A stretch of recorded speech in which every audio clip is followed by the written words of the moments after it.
자, 어제는 네. 어제 문인들이 어제 네. 맹활약을 했습니다. 네. 지금 오늘 선고를 26일 오늘 선고를 앞두고 있는 네. 이재명 대표 재판에다가 탄원서를 엄청 넣었고요. 그렇죠. 거기다가 네. 지금 헌법재판소에서 윤석열 대통령 네. 탄핵 선고가 이루어지지 않고 있다면서 네. 여기에 또 탄원서를 성명서를 네. 414명이나 되는 네. 문인들 뭐 노벨상 수상자 그 중에 가장 눈에 한강, 띄는 건 한강이죠. 한강 예. 그리고 또 연탄재 뭐 시인 안도현 네. 그리고 아까 방금 말씀하신 네. 류근 네. 황석영 네. 그다음에 한성환 야 류근이라는 사람이 황석영급인 걸 처음 알았어요. 네. 류근이 만국의 벼랑 끝에서 이재명처럼 능력이 검증된 정치인이 살아남아 있다는 것은 그나마 한 줄기 빛이다. 아, 자, 정말 문학을 아니, 이렇게 이용할 수 있다는 거에 이제 놀랍습니다. 근데 진짜. 우리 박 선배도 네. 저기 하나 저도 쓰셨다면서요. 시점 씁니다. 예, 뭐 일단 탄원 하나 하셨다면서요. 제가 저 안도현 시인이 굉장히 유명한 시인이잖아요. 예. 너에게 묻는다. 여러분들이 막 카톡으로 엄청 많이 주고받는 시예요. 그거 한번 이게 보여주실래요? 연탄재군요. 연탄재가 아니라 너에게 너에게 묻는다라는 묻는다. 시입니다. 연탄재라고 사람들이 알고 있는데 그게 아. 아니라 너에게 묻는다. 연탄재 함부로 차지 마라. 너는 누구에게 한 번이라도 뜨거운 사람이었느냐. 참 이 그 마음을 울리네요. 네. 언제 읽어도. 저도 예. 하나 썼습니다. 화면은 그대로 두셔도 됩니다. 예, 읽어주시죠. 너에게 묻는다. 탄원서 함부로 쓰지 마라. 너는 한 번이라도 민주당의 반민주를 지적한 적이 있느냐? 괜찮지 않아요? 한번 다시 한 번 더. 탄원서 함부로 쓰지 마. 마라. 너는 한 번이라도 민주당의 반민주를 지적한 적이 있느냐? 야, 우리 백그라운드 음악 없습니까? 백뮤직, BGM. 그러니까. BGM. 저도 시인으로 등단할까 봐요. 네? 저기 제가 안도현 시인에게 네. 묻습니다. 지금 정말 수많은 민주당에서 비명 행사가 일어나고 민주당이 사당화됐다. 민주당이 일당 독재당으로 변하고 있다. 민주당이 심지어 너무나 탄핵을 남발하여서 어떻게 보면은 정말 내란 세력이다라는 네. 얘기까지 나오고 있는데 그 당의 대표를 위해서 이렇게 탄원서를 쓰신다면 정말로 그것 때문에 고통받는 국민을 위해서는 탄원서를 안 씁니까? 그러니까요. 네. 자, 그다음에 우리 한승원 작가 삼가 선처를 바랍니다라고 해서 저 사진 이분은 있죠. 쓰기 싫은데 살짝 썼나 봐. 왜냐하면 길지가 않아 글이. 귀찮은데. 자, 그다음에 그리고 정지야 정지야. 작가. 자, 사진 있나요? 굉장히 정지야. 구체적으로 네. 썼어요. 아버지의 확대해 주세요. 유명하죠. 그 아버지의 해방일지. 네. 로 유명한 작가인데 존경하는 재판장님. 중간에 좀 읽어주세요. 예. 예. 지난 선거에서 이거는 이제 뭐 이재명 대표 네. 재판에 곧 법과 상식이 통하는 세상이 될 수 있도록 뭐 간곡히 부탁합니다 하면서 지난 선거에서 허위사실 공표죄의 성립 여부가 곧장 피선거권 박탈로까지 이어진다면 이는 국민에게 크나큰 박탈감을 안길 것입니다. 그러니까 이번에 지난번 선거에서 거짓말한 것 때문에 앞으로 선거에 못 나오게 할 거냐라는 얘기예요. 쉽게 말하면. 근데 이거는요. 네. 아무리 저는 솔직히 네. 말해서 문인들에게 네. 문인들이 참 이 우리나라 어떤 작품으로서 한강 같은 경우 노벨상 받아가지고 우리나라 명예도 높이고 네. 그리고 또 많은 이제 발언들을 할 수 있는데 저거는 이제 법률적인 거거든요. 그럼요. 법을 그러니까 국가에서 네. 허위사실 공표죄가 성립이 되면 피선거권 박탈이 됩니다. 100만 원 이상 벌금 100만 원 이상 형을 받으면 네. 그런데 저거를 왜 아버지의 해방일지 빨치산 소설을 쓴 정지아 작가가 저게 불합리하다라고 지금 주장을 작가들이 하는 거죠? 많이 주장하고 있는 게 또 다른 저 탄원서에 보면은 지지율이 이렇게 높은데 그렇죠. 이거를 니네가 판단을 할 거냐 왜 국민한테 맡기지 않느냐라는 논리인데 대개 탄원서의 논리는 같은 겁니다. 하나는 뭐냐면은 저 패배한 후보자에게 죄를 묻는 건 온당치 않다. 두 번째 지지율이 이렇게 높기 때문에 저 피선거권을 박탈하면 안 되고 국민에게 투표할 권리를 줘야 된다. 네. 이 두 가지로 지금 흐르고 있어요. 그렇습니다. 더 웃긴 거는 여기에 종교인도 사실 지난주에 가세를 했어요. 유흥식 추기경. 이것도 헌재에 대해서 그러니까 지금 네. 약간 이제 헌재에 대해서 네. 한 말하고 하는데 일단 저 정지하 작가는 이재명 그 선처를 바란다. 뭐 한승원 선처를 바란다. 네. 정지하도 빨리 뭐 재판 판결을 해달라. 그 무죄를 내려서는 안 된다. 이런 식으로 하고 있고요. 유죄를 내려서는 안 된다. 유죄를 내려서는 안 된다. 네. 제 마음이 드러나 버렸네요. 유흥식 추기경 같은 경우에는 네. 이 지금 교황청에 계시지 않습니까? 교황청의 그 장관입니다. 지금 현재 교황의 장관이니까 상당히 우리나라의 그 사제 중에서는 가장 높은 지위에 올라가신 분인데 유흥식 추기경이 얘기를 했습니다. 위기의 대한민국을 위한 갈급한 마음으로 헌재에 호소한다. 우리 저 깊숙이 살아있는 정의와 양심의 소리를 듣는다면 더 이상 지체할 이유가 없을 것이다. 그러니까 지금 그래서 이 한번 빨리 유흥식 하란 추기경 말이죠. 같은 경우는 제가 알기로는 문재인 정부에서 문재인 대통령이 워낙 가톨릭 신자이고 그래서 문재인 정부에서 그리고 그때 바티칸 대사가 아마 200만 그랬었죠. 전 그 국저 문재인 저 노무현 네, 대통령 예. 때 200만 저그 노무현 때 뭘 그 했었죠? 홍보수석, 홍보수석 홍보기획, 했었죠. 홍보수석인가 예. 홍보기획비서관. 그래서 굉장히 열심히 뛰어서 이 유흥식 추기경을 이 일테면 이제 교황청 장관에 이렇게 하게 이제 네. 백업을 해준 걸로 제가 아는데 아무리 이게 저 민주당의 그야말로 저 큰 덕을 입은 추기경이라고 하더라도 이런 식으로 국내 정치에 개입을 해서 이게 정의의 판결이다라고 얘기를 하는 게 이게 지금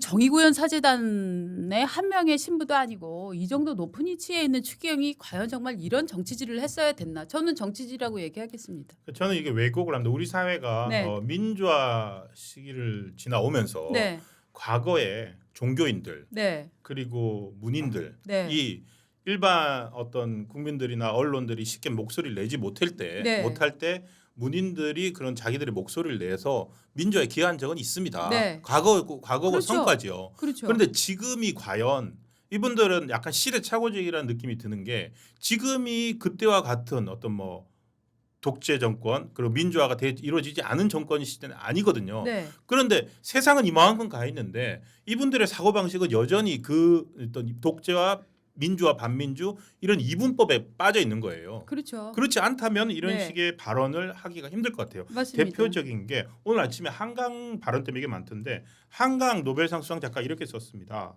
이게 헌법재판소에 대해서 쓴 겁니다. 훼손되지 말아야 할 생명, 자유, 평화의 가치를 믿습니다. 파면은 보편적 가치를 지키는 일입니다. 이렇게 딱 썼어요. 그 자기네가 노벨상 뭔데? 수상 작가가. 예, 자, 노벨상 수상 작가가 이렇게 쓰니까 저는 오늘 제가 이렇게 친구를 이루고 있는 네, 팔로우 관계를 맺고 있는 많은 뭐 법조인들 네, 네, 네, 그리고 다른 작가들 네, 이런 분들이 난리가 났어요. 네. 아니 보편적 가치가 뭔데? 아니 작가면은 그 한강이 그런 믿는 보편적 가치에 따르면 파면이 보편적 가치를 지키는 일이라면 그 보편적 가치는 뭐냐? 그것부터 밝혀라.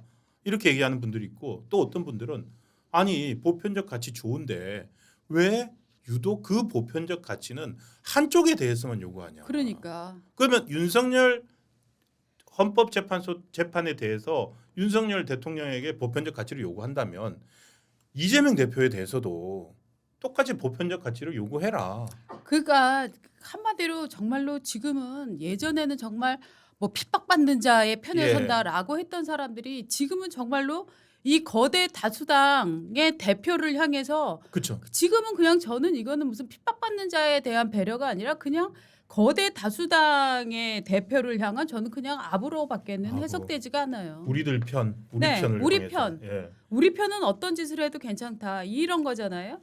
저는 정말 이 작가들이 부끄러워해야 된다고 생각합니다. 지금 작가나 이 바티칸에 있는 추기경 이 사람들이 할 일은 뭐냐 하면은 네. 대한민국에서 서로 윤석열 대통령 탄핵 혹은 이재명 대표의 재판 이걸 두고 의견이 다르더라도 우리가 가까이 있는 사람을 증오해서는 안 된다. 네, 맞아요. 우리가 서로를 공격하거나 증오하거나 이래서는 그렇죠. 안 된다. 다른 것 때문에 서로 때리고 살상을 하는 이런 일이 벌어져서는 안 된다. 이런 호소를 낼 사람들이 지금 한편에 서서 지금 돌을 던지고 있는 거잖아요. 맞습니다. 저는 이 사람들이 문학인이나 문화인이나 종교인의 자격을 상당 부분 상실했다고 생각합니다. 그렇습니다. 이런 발언이 나오기 때문에 네. 오히려 국민들이 묻습니다. 당신들에게 누가 이런 말을 할 수 있는 권위를 누가 부여했냐? 우리 언론이 주고 있잖아요. 사실 빚을 이렇게 언론이 써주는구나. 언론이 반성할 부분이 사실 전 많다고 생각합니다. 지금 그렇습니다. 시대가 달라졌는데 마치 80년대 신문처럼 70년대 네, 신문처럼 맞아요. 예. 이 사람들이 뭐 탄원서 냈다 하면은 그거 거창하게 제목 뽑아주는데 그렇죠. 어마어마하게 써주죠. 예. 마치 이제 그 권위는 이미 퇴색했고 네. 그 권위가 퇴색을 했고 새로운 권위를 작가들도 스스로 만들어 가야 되는데 맞습니다. 저는 방금 우리 박은재 에디터 말한 것 중에 그게 있다고 생각합니다. 지금 너무 우리 사회가 심하잖아요. 네. 양쪽 좌우 양 진영으로 나눠가지고 최근에 여론조사 하나를 제가 방금 떠올랐는데 이 자기가 지지하는 정당이 아닌 사람이 만약에 대통령이 된다면 반대하십니까? 네. 라고 물을 때 자기 소속 정당이 아니면은 무조건 반대한다가 70% 80% 쪽으로 간대요. 네. 그러니까 양쪽 다. 네. 그러니까 덮어놓고 묻지마 지지, 묻지마 반대가 너무 심한데 그거야말로 보편적 가치에 위배되는 거 아닌가요? 한강 작가나 노벨상 수상 작가나 유영식 추계관 같은 분은 진짜 그런 걸 네. 얘기해 주셔야 되는 거 저는 아닌가요? 이 사람들이 이렇게 이제는 사회적 예. 명망가로서 이름을 알리기에는 굉장히 이런 편향된 사고를 갖고 지금 우리나라의 분열상을 더 찢어놓고 있다. 더 찢어놓고 라고 있죠. 예. 정리를 하겠습니다. 자, 이제 저희의 본론. 이재명 탄원서 속의 거짓말. 요걸 한번 보겠습니다. 어떻게요? 이재명 대표가 재판부에 진술서를 냈습니다. 그러면서 뭐라고 밝혔냐면은 성남시에서 개업한 뒤에 오갈 데 없는 서민들의 사건을 맡으며 검찰 그리고 경찰과 사이 나빠진 게 시작이었다. 아이고야. 이재명 대표가 저렇게 검찰에서 수사를 받고 네. 기소를 당하고 네. 자 8125라고 하잖아요. 그 저기 8개 혐의 12개 범죄 네. 5개 재판 네. 8125 8.12. 8125 8.12 이게 뭐 무슨 번호입니다. 8125 받고 있는 게 이게 검찰한테 찍혀가지고 네. 8125 이재명 네. 8개 저런 사건. 이제 인터넷 커뮤니티에 저런 게 외우기 돌아다니는데 쉽게 8개 사건? 예. 8개 사건 12개 혐의 5개 재판. 네. 저희도 몇 개 헷갈리잖아요. 네. 이제 외우기 쉽게. 네. 그랬는데 네. 이 지금 내가 왜 이렇게 8일 2호가 됐냐 하면 이게 워낙에 성남에서 개업했을 때부터 내가 워낙 약자 편에서 일을 해오다 보니까 경찰이나 검찰이 나를 눈에 가시처럼 그러니까. 여겼고 그런 다음에 결국은 윤석열 대통령이 취임한 후에 표적 수사를 당해서 내가 오늘날 여기까지 왔다. 네. 이렇게 지금 주장을 했거든요. 그런데 그 다음에 또 얘기를 뭐라고 했었냐 하면은 또 이 얘기도 했어요. 여기가 저는 핵심이라고 봐요. 네. 정치적인 이유로 시작된 수사고 이 수사는 그러면서 그런데도 1심에서는 낙선자에게 유례 없는 징역형을 선고했다 이렇게 썼습니다. 이게 예. 아까 보여드렸던 탄원서의 흐름이랑 맥락이 비슷하잖아요. 탄원서에도 왜 낙선자를 그렇게 가혹하게 처벌하느냐 이런 주장을 하고 있고 이재명 본인도 지금 낙선자에게 이런 유례없는 징역형을 내렸다라고 탄원서를 냈는데요. 잠깐만 낙선자에게 유례 없는 징역형을 내렸다. 네. 요거부터 한번 잠깐만 짚어요. 그럼 낙선자는 네. 낙선하면은 네. 선거법 위반하고 네. 막 허위 사실 공표하고 해도 네. 떨어진 사람한테 왜 그래 그렇죠. 하면서 야 떨어진 건 또 억울한데 네. 그 선거법 위반했다고 그것까지 처벌해야 돼? 처벌 안 합니까? 그럼 이런 논리면은요. 강도 미수, 강간 미수, 살해 미수, 미수범들은 모두 처벌해서는 안 됩니다. 왜냐하면 뜻한 바를 이루지 못했기 그러니까요. 때문에 그렇지 않아요? 그러나 우리 법은 모든 미수자에 대해서도 법으로 징벌을 내립니다. 그렇죠? 참 예, 이상한 논리네요. 그렇죠. 그러니까 물론 이제 공직선거법 위반으로 네, 저희 이제 4월 2일 날 보궐선거도 열리고 하는데 공직선거법 위반으로 주로 이제 보궐선거 열리는 곳은 그 선거 당선자가 그 지자체장이나 국회의원 됐는데 방금처럼 선거법 위반해가지고 네, 떨어진 경우에 공석이 되니까 보궐선거를 하는데 당선된 사람도 처벌할 뿐만 아니라 낙선된 사람도 당연히 당연하죠. 처벌합니다. 이거는 뭐냐면은 그냥 그 시점에 대한민국의 민주주의를 훼손했다. 그렇죠. 정치인은 높은 도덕성으로 판단을 받아야 되는데 그것이 첨예하게 드러나는 과정에서 거짓말을 했다, 허위사실을 유포했다라고 하면 떨어지거나 저 당선된 거는 아무 의미가 없어요. 그 결과는 의미가 없고 그 시간에 그 행위가 있었느냐 없었느냐를 예. 갖고 판단을 하는 건데 교묘하게 이런 논리를 가져와서 낙선자에게 유리 없는 징역형을 내렸다. 지금 이 논리면은 제가 아까도 말씀드렸습니다만 강도미수, 강간미수, 네. 살인미수 그거를 왜 처벌을 합니까? 미수인데. 맞아. 이게 그러니까 네. 지금 저는 탄원서 재판부에 보낸 탄원서에 들어 있잖아요. 네. 와 이거 진술서. 진술서인가요? 그러니까 네. 이게 만약 판사는 이런 거에 영향받지 않겠죠. 판사 재판부는. 그렇죠. 근데 일반 이걸 보는 시민들은 네. 특히나 지지자들이나 아까 그 누굽니까 정지아 네. 작가 이런 분들은 영향을 받는 것 같아요. 재판부에 대한 압력과 읍소와 막 이런 것들이 정말 그야말로 예전에 정말 그야말로 지랄탄이라는 게 있었거든요. 종잡을 수 없는. 네. 지금 그냥 막 쏘고 있는 거예요, 막. 네. 협박, 읍소, 압박, 거짓말 투척, 진술서, 뭐 무슨 탄원서. 시인들은 정말 뭐라고 했죠 아까 뭐 한 줄기 빛이라고요 우리나라에. 육은 저 여러분 육은 제가 황석연 한승원급이 됐다고 했는데 류근은 무슨 노래를 지었냐면 그 김광석 그 너무 아픈 사랑은 사랑이 아니었음을 이라는 노래가 있는데 유명한 노래죠. 너무 아픈 사랑은 사랑이 아니었음을 하는 김광석의 노래가 있는데 네. 그 가사를 쓴 사람인데 네. 그래서 아주 서정적인 사랑 노래를 네. 부르는 가사를 짓는 사람인데 이 사람이 망국의 벼랑 끝에서 이재명처럼 능력이 검증된 정치인이 살아남아 있다는 것은 그나마 한 줄기 빛이다. 그 앞에도 있어요. 가난으로 죽이고 언론으로 죽이고 법으로 죽이고 마침내 칼로 죽이고자 했지만 이재명은 죽지 않았다. 누가요? 진짜 야. 어버이 수령님 느낌 아니에요? 이거 지금 제가 네. 이게 종교 수준인데 네. 아니 너무 아픈 사랑은 사랑이 아니었음을 이런 정말 제가 좋아하는 노래입니다. 김광석 노래. 네. 이 노래를 만든 사람이 이 정도 수준이었다니. 이런 광신도였다니. 너무 쪽팔린 아부는 아부가 아니었음을인가? 누가?